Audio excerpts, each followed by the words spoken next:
अजीब इन्हिताती फ़िरक़ों, समाजी रुझानात और गैर इंसानी सकाफ़तों से लेकर माशी अदम इस्तेहकाम, सियासी तनाव और दुनिया के कई इलाकों में जारी नस्ल कशी से ये बात वाज़ेह होती जा रही है कि हर गुज़रते दिन के साथ दुनिया मज़ीद अफरा तफरी की तरफ बढ़ रही है। यहाँ तक कि हमारे अपने मुल्क पाकिस्तान में भी हम अपनी सकाफ़ती इक़दार में गिरावट और रहने के काबिल हालात में रोज़ बरोज़ कमी देख रहे हैं।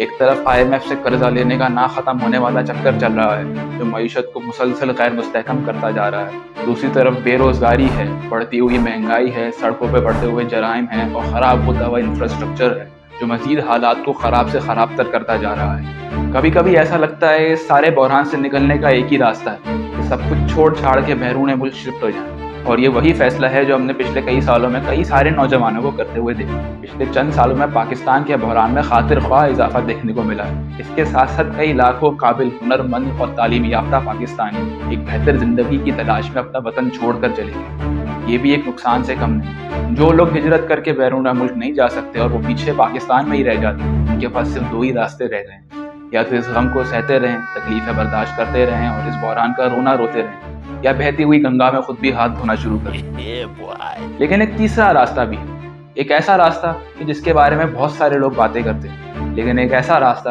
कि जो ख्याली या फर्जी ही लगता है। इनकलाब, तब्दीली या इनकलाब जैसे अल्फाज तो आपने बहुत सुने होंगे।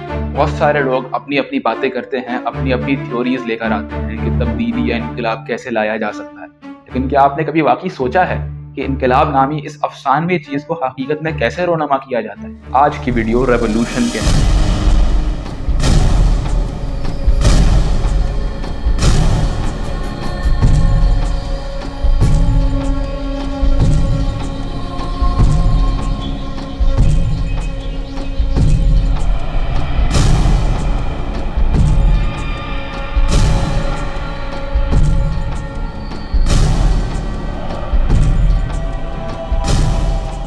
अस्सलामुअलैकुम, मेरा नाम मोहम्मद अफजल है।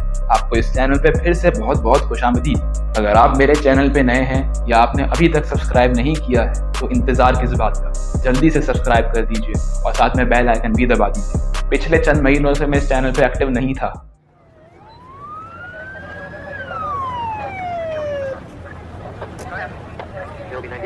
नहीं, ऐसी कोई बात नहीं है। कुछ पर्सनल इश्यूज़ की वजह से मैं वीडियोस पोस्ट नहीं कर सका और इसलिए मैं आप सबसे माज़रत ख्वाह हूँ। खैर, वापस टॉपिक पे चलते हैं। इनकलाब के मौजू में कूदने से पहले हमें सबसे पहले ये फ़र्क वाज़े करने की ज़रूरत है कि इनकलाब और बगावत दो अलग अलग चीज़ें हैं। हर इनकलाब को कामयाब होने के लिए बगावत की ज़रूरत नहीं होती और इसी तरीके से हर बगावत एक कामयाब इनकलाब में नहीं तब्दील होती।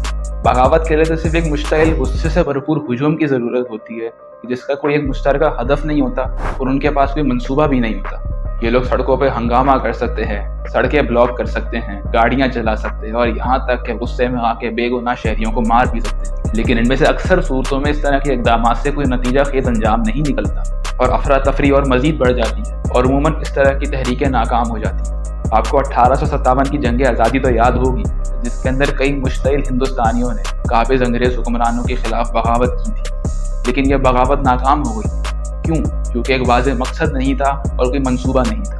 किसी भी बगावत को इनकलाब में तब्दील करने के लिए सबसे पहली ज़रूरत यह है कि आप तमाम आवाम को एक मुश्तरका मकसद की तरफ लेकर आएँ और उसी तरफ बढ़ें। इस बात को समझने के लिए सबसे ताज़ा तरीन मिसाल हम बलूचिस्तान में कायम करता BLA की जमात को ले सकते हैं। ये बात कहना गलत नहीं होगा कि BLA के वजूद में आने की वजूहात बिल्कुल जायज़ है। बलूचिस्तान की आवाम शायद पाकिस्तान की तारीख में सबसे ज़्यादा पसमानदा और मज़लूम तरीन आवाम रही है।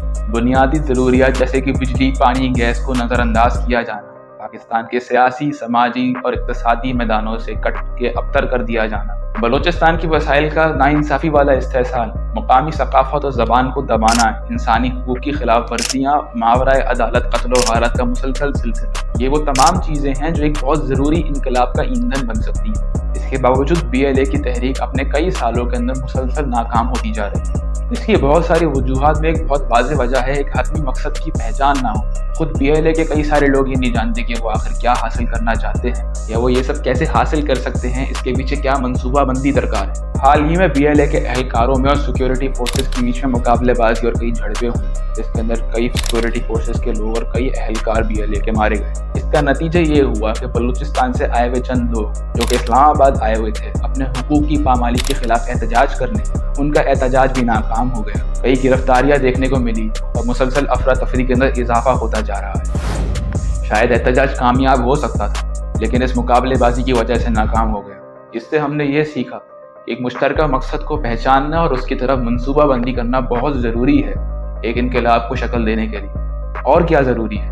इनकलाब में तमाम तबकात की शमूलियत, बिलखुसूस अशराफिया। आप शायद मेरी बात से इख्तलाफ कर रहे हों और ये सोच रहे हों कि अशराफिया की क्या ज़रूरत है एक इनकलाब के अंदर, और क्यों अशराफिया पार्टिसिपेट करने का सोचेगी, उनके पास सब कुछ तो है। तो उससे मेरा क्या फ़ायदा, मुझे क्या मिल रहा है, मुझे क्या दे रहा है। लेकिन यकीन कीजिए कि यह ख्याल कि इनकलाब तब आता है जब एक गरीब का बच्चा उठ खड़ा हो निज़ाम के खिलाफ और निज़ाम को उखाड़ के बाहर फेंके बगैर किसी असर व रसूख के, बगैर किसी हिमायत के, बगैर किसी सपोर्ट के। ये ख्याल आपको सिर्फ फिल्मों में मिले या कहानी में मिले, असल ज़िंदगी में ऐसा नहीं। अगर हम तारीख उठा के देखें तो अमेरिकन रेवोल्यूशन और रशियन रेवोल्यूशन वो हकीकी ज़िंदगी की मिसालें हैं कि जहाँ हमें ज़ाहिर होता है कि अशराफिया ना सिर्फ ज़रूरी माली मदद लेकर आती है बल्कि मकसद की आम बेदारी भी लेकर आती है। एक इनकलाबी तहरीक को ज़िंदा रखने के लिए माली मदद की बहुत ज़रूरत होती है, और साथ ही उस इनकलाब के पीछे का मकसद अगर लोगों के अंदर आम ना हो, उसकी अवेयरनेस हर तरफ फैली हुई ना हो, तो उसकी कामयाबी बहुत मुश्किल है। ये सब कुछ अशराफिया से जुड़े लोगों से हासिल किया जा सकता है, वो लोग जो कि समाज के अंदर असर व रसूख रखते हैं। यहाँ तक कि दुनिया भर में बदनाम ज़माना ज़ायनिस्ट मूवमेंट तक को आप मिसाल के तौर पर ले सकते हैं। ज़ायनिस्ट मूवमेंट की तारीख में अपने मकासद में कामयाब इसलिए ही हो पाई क्योंकि यहूदी अशराफिया ने बहुत फाल तौर पर इसके अंदर हिस्सा लिया। ज़रा सोचें, पूरे दुनिया भर में फैले हुए डायस्पोरा से वो एक ज़बरदस्ती कब्जा की गई ज़मीन के ऊपर अपना मुल्क बनाने में कामयाब हो गए। अशराफिया की शमूलियत किसी भी तहरीक को दुनिया के सबसे मकरूह तरीन मकासद भी हासिल करवा सकती है। ज़ायनिस्ट मूवमेंट और इसराइल इसकी ज़िंदा मिसाल। बाअसल लोग अपने असर व रसूख का इस्तेमाल करके ना सिर्फ एक इनकलाबी तहरीक को माली इमदाद हासिल करवा सकते हैं बल्कि इस तहरीक को मुनज़्ज़म भी कर सकते हैं। लिहाजा इनकी शमूलियत एक इनकलाबी तहरीक की कामयाबी का एक बहुत बड़ा ज़रिया बन सकती है। लेकिन हम इन सारी बातों के साथ किसी भी इनकलाबी तहरीक की कामयाबी के एक फैसला कुन अंसर का जिक्र करना तो भूल गए, फ़ौज। तारीख का यह दस्तूर रहा है कि इनकलाबात और बगावतों की सूरतों में फ़ौज ने उमूमन इक़्तिदार में मौजूद निज़ाम का ही साथ दिया है। ऐसी सूरतों में बगावतों और इनकलाबात की तहरीकें जितना ज़्यादा पुरतशद्दुद होती हैं उतना ही ज़्यादा फ़ौज खुद को आम शहरियों को मारने का जवाब दे देती है। ऐसे वाक़यात हंगामी हालात के ऐलान का बाइस बनते हैं और बिलाखिर इनकलाबी तहरीक नाकाम हो जाती है। लेकिन पूरा अमन तरीके से फ़ौज का साथ ले लेना या उनकी हमदर्दी हासिल कर लेना उनकी हिमायत का सबब बन सकता है। फ्रेंच रेवोल्यूशन में पेश आए वाक़यात इसकी बहुत बेहतरीन मिसाल है। 1789 में बास्टील के किले पर जब इनकलाबी अवाम ने हमला किया तो फ्रांसीसी बादशाह ने अपनी फ़ौज को हुक्म दिया कि इस अवाम के ऊपर गोलियां चला दे। लेकिन इस मुश्तइल अवाम के कमज़ोर और गैर मुनसिफाना हालात ज़िंदगी को देखकर सिपाहियों को इस अवाम के साथ हमदर्दी हुई और उन्होंने इस अवाम के ऊपर हमला करने से इनकार कर दिया। कुछ अरसे बाद बादशाह की फ़ौज के कुछ हिस्से फ़ौज से अलहदा होकर इनकलाबी तहरीक का हिस्सा बन गए। बादशाह की ताकत कमज़ोर हो गई और इसी तरीके से फ्रेंच रेवोल्यूशन कामयाब हो सका। आप चाहे इस बात को पसंद करें या ना पसंद करें, लेकिन तारीख में मौजूद इनकलाबी तहरीकों के ज़्यादातर वाक़यात इस बात को ज़ाहिर करते हैं कि इनकलाबी तहरीक के कामयाब होने की बहुत सारी ज़रूरियात में एक ज़रूरत ये है कि फ़ौज उसकी हिमायत करे। तो हम यहाँ पे ये बात नोट करना भी ज़रूरी है कि फ़ौजी हिमायत मतलूबा नताइज की ज़मानत नहीं देती। ऐसी भी मिसालें आपको तारीख में बहुत मिलेंगी जहाँ पर फ़ौज इतनी ताकतवर और बाइख्तियार थी कि उसने मौजूदा निज़ाम को उखाड़ फेंका और इक़्तिदार पर कब्ज़ा कर लिया जब तक जमहूरियत बहाल नहीं हो जाती। ऐसी मिसालें आपको तारीख में कई जगह मिली, जैसे कि मिस्र में, ईरान में और हमारे प्यारे पाकिस्तान में। ऐसे हालात में क्या किया जाए? मैं तो मजाक कर रहा था।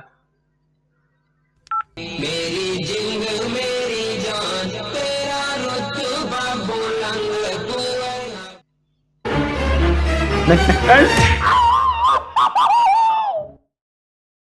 हमें पहले ये भी समझना चाहिए कि फ़ौज माशरे के ताकतवर अशराफिया का हिस्सा है, क्योंकि असलहे के इस्तेमाल के हुकूक पर, कानून पर और अपने मर्जी के निज़ाम के नफाज पर सबसे ज़्यादा इख्तियार उमूमन इन्हीं का होता है। अब ये बात भी शायद सही है कि इस तरह के इख्तियारात का होना ज़रूरी है एक ऐसे इदारे के पास कि जिसका काम हो आम आवाम का तहफ़्फ़ुज़ करना। लेकिन इंसान तो इंसान होते हैं और एक ताकतवर और बाइख्तियार इंसान कभी भी एक ऐसी तहरीक का साथ नहीं देगा जिससे उसकी ताकत का या इख्तियारात के जाने का खदशा हो, बल्कि ऐसी तहरीक का वो सबसे बड़ा मुखालिफ बन के खड़ा हो जाए। तारीख में जब इस तरह की मिसालें पेश आईं तो कई इनकलाब इसके आगे फेल हो गए। لیکن بہت سارے انقلاب ایسے بھی تھے جو کامیاب ہو سکے.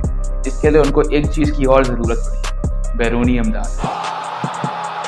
اسی کے ساتھ ہم انقلاب کی کامیابی کی اگلی ضرورت کی طرف بڑھتے ہیں، جو کہ ہے بیرونی حمایت. ایک جڑوں تک بگڑے ہوئے نظام کو اندر سے کھڑے ہو کے تبدیل کرنا ایک پر امید خیال لگتا ہے، لیکن اصلی زندگی کے اندر یہ بہت ناممکن سا عمل ہے. ذرا تصور کریں کہ آپ ایک ایسے جابر نظام کے خلاف کھڑے ہیں جس کے ہاتھ میں ساری طاقت، ساری معیشت، سارے وسائل ہوں، یہاں تک کہ ساری عدلیہ ہو اور سارے قانون نافذ کرنے والے ادارے بھی.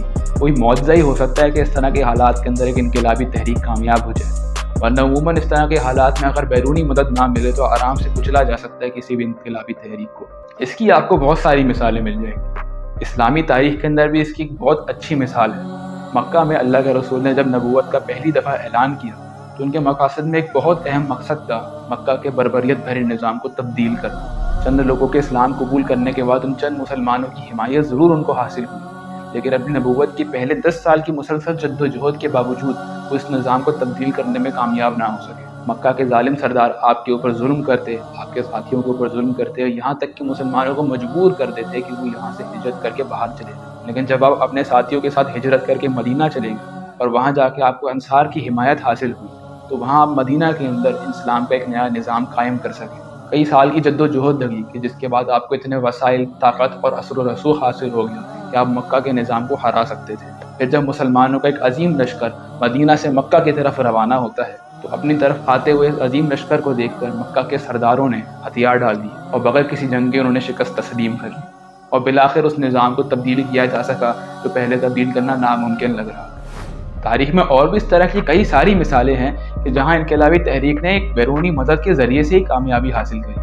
1979 کا ایرانی ریولوشن، 1949 کا Chinese revolution, Vietnamese revolution, American revolution, Russian revolution اور ایسی کئی ساری مثالیں ہیں تاریخ کے اندر کہ جہاں پہ ایک انقلابی تحریک کی کامیابی کے اندر اہم کردار ادا کیا بیرونی مدد.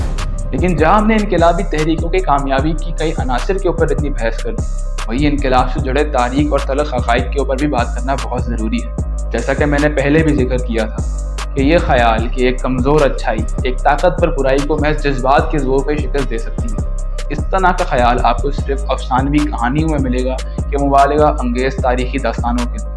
اصل تاریخ کے اندر اس طرح کے واقعات پیش نہیں آتے. در حقیقت انقلاب کو عمل میں آنے میں کافی لمبا وقت لگتا ہے. کئی لوگ جو اس کی جد و جہد کے اندر حصہ لیتے ہیں وہ اس سے جڑی تبدیلی کو دیکھنے سے پہلے ہی اس دنیا سے رخصت ہو جاتے ہیں. انقلابی تحریک کے سامنے جتنی بڑی مخالفت ہوتی ہے اتنی زیادہ متوقع خونریزی سے جڑی ہوئی ہوتی ہے، اور اس بات کی بھی کوئی گارنٹی نہیں ہوتی کہ انقلاب کی جد و جہد کی واقعی کوئی کامیابی بھی حاصل ہوگی یا نہیں. انقلاب اور بغاوت کی کئی تحریکیں تاریخ کے اندر گزری ہیں اور اس کے اندر کئی لوگ مارے گئے ہیں. ان تمام اموات میں سے اکثر کو نہ تو یاد رکھا جاتا ہے اور نہ ہی ان کی تعریف کے گن گائے جاتے ہیں. اور اگر وہ تحریک ناکام ہو جاتی ہے تو اس سے جڑے تمام لوگ جو اس میں مارے گئے وہ بے مقصد ہی مارے جاتے ہیں. دنیا میں موجود تمام انسانین میں سے اکثر لوگ مرنا نہیں چاہتے، اور وہ ایک تھوڑی سی اقلیت لوگوں کی کہ جو اپنی جان کی قربانی دینے کو تیار ہے وہ بے مقصد موت تو نہیں مارے جانا چاہیں گے. اس لیے انقلاب کی تحریک کو بالآخر کھڑا کرنا اور اس کو منظم طور پر آگے لے کے چلنا ایک بہت مشکل کام ہے.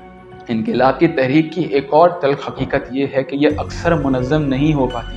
انقلابی تحریک کے سامنے پہلا سب سے بڑا چیلنج ہوتا ہے پرانے نامنظور نظام کو ختم کرنا، لیکن اس سے بھی بڑا چیلنج ہوتا ہے ایک ایسا نیا نظام لے کر آنا کہ جو پرانے نظام سے بہتر ہو، وہ تمام مسائل نہ ہو جو ایک پرانے نظام کے اندر موجود ہیں. فرض کر لیجیے کہ آپ ناانصافی کے خلاف، بے روزگاری کے خلاف، بنیادی ضروریات کے عدم دستیابی کے خلاف اور لاقانونیت کے خلاف ایک انقلابی تحریک لے کر کھڑے ہو جاتے ہیں اور اس کو منظم بھی کر لیتے ہیں. آپ کامیاب ہو گئے اس پرانے نظام کو اکھاڑ باہر پھینکنے میں اور ایک نیا نظام لانے میں، لیکن اب آپ کو ان تمام مسائل کے خلاف جلد سے جلد کوئی حل لے کر آنا ہوگا کہ جن کے خلاف آپ شروع میں کھڑے ہوئے تھے. کیونکہ وہ دیوانے اور بے چین لوگ جو کبھی آپ کے ساتھ اس انقلابی تحریک میں کھڑے ہوئے تھے وہ بہت جلد آپ کے خلاف کھڑے ہو جائیں گے اگر آپ ان کے مسائل کا حل نہیں نکالیں، اور بہت جلد آپ خود وہ دشمن نظام بن جائیں گے جس کے خلاف کبھی آپ کھڑے ہو. یہ بات بھی یاد رکھنی ضروری ہے کہ ہر نظام سے ہر کوئی مکمل طور پہ ناخوش نہیں ہوتا. اب اس کے لیے ایک چھوٹی سی مثال لے سکتے ہیں ہم بینکنگ کے نظام کی. بینکنگ کے نظام میں سود شامل ہے جس کے بہت سارے لوگ بہت خلاف ہیں، لیکن ساتھ میں اس بینکنگ کے نظام نے آپ کو ٹرانزیکشن کرنے کا ایک آسان طریقہ بھی دے دیا کہ جس کے اندر آپ کو پیسوں کی لین دین کرنا بہت آسان ہو گیا. ساتھ ہی پیسے سیو کرنے کا بھی بہت اچھا نظام دے دیا. اب کاروباری لین دین کرنا، کسی دور رشتہ دار کو پیسے بھجوانا، یہ تمام چیزیں آن لائن بینکنگ کے ذریعے سے آسان بنا دی گئی ہیں. تو جہاں کچھ لوگوں کو اس سے نقصان ہے کچھ لوگوں کو اس سے اختلاف ہے، وہیں کچھ لوگوں کو اس سے فائدہ بھی ہے۔ اب فرض کیجیے کہ ایک انقلابی تحریک آتی ہے اور اس بینکنگ کے نظام کو اکھاڑ بھار پھینکتی ہے، اس سے سود کا نظام تو ختم ہو جائے گا، لیکن ساتھ میں اس آسان ٹرانزیکشن کی سہولت بھی ختم ہو جائے گی۔ تو جہاں کچھ لوگ سود کے نظام کے ختم ہونے پہ خوش ہو رہے ہوں گے، وہاں اس سہولت کی جانب میں کچھ لوگ ناراض بھی ہو رہے ہوں گے، شکایت بھی کر رہے ہوں گے۔ اب فرض کر لیجیے کہ کسی بھی ملک کا پورا نظام تبدیل اگر کر دیا جائے تو یہ بات یاد رکھنی پڑے گی کہ اس ملک کا نظام بھلے سے کتنا ہی غیر منصفانہ ہو، اس سے کہیں نہ کہیں کوئی نہ کوئی انسان فائدہ ضرور اٹھا رہا ہوتا ہے۔ اس نظام کو تبدیل کر کے ایک نیا نظام لانے کی صورت کے اندر بہت ساری سہولیات بھی ہوں گی جو اس نظام سے چلی جائیں گی، اور اس طرح ہر انقلاب کے بعد ایک نیا نظام آئے گا جس کے اندر کئی لوگ ناخوش ہوں گے، جن کو وہ تبدیلی پسند نہیں آئے گی اور ان کو وہ پرانے نظام کی سہولیات بہتر لگیں گی۔ تو ہر دور میں آپ کو کوئی نہ کوئی انسان ضرور ملے گا جو پرانے نظام کو یاد کیا کرے گا اور اپنے حالیہ نظام سے ناخوش ہوگا۔ لیکن اگر ایک نظام غیر منصفانہ ہو اور اس سے زیادہ تر عوام کو نقصان پہنچ رہا ہو تو اس کے خلاف اٹھ کھڑے ہونا یا اس کو تبدیل کرنا بھی بہت ضروری ہے۔ لیکن اس بات کو یاد رکھیں کہ آپ اپنی تبدیلی سے ہر انسان کو خوش نہیں کر سکتے۔ خیر، اس ٹاپک سے جڑی بحث تو بہت لمبی ہے، میں بولتا چلا جاؤں گا، آپ سنتے چلے جائیں گے اور آپ شاید بور بھی ہو جائیں۔ تو آج کے لیے اتنا ہی رکھتے ہیں۔ مجھے کامنٹ سیکشن میں ضرور بتائیے گا آپ کو کیا لگتا ہے انقلابی تحریک کیسے کھڑی کی جا سکتی ہے۔ میں آپ کے کامنٹس کا انتظار کروں گا۔ ملتے ہیں آپ سے اگلی ویڈیو میں، تب تک کے لیے مجھے اجازت دیجیے۔ اللہ حافظ۔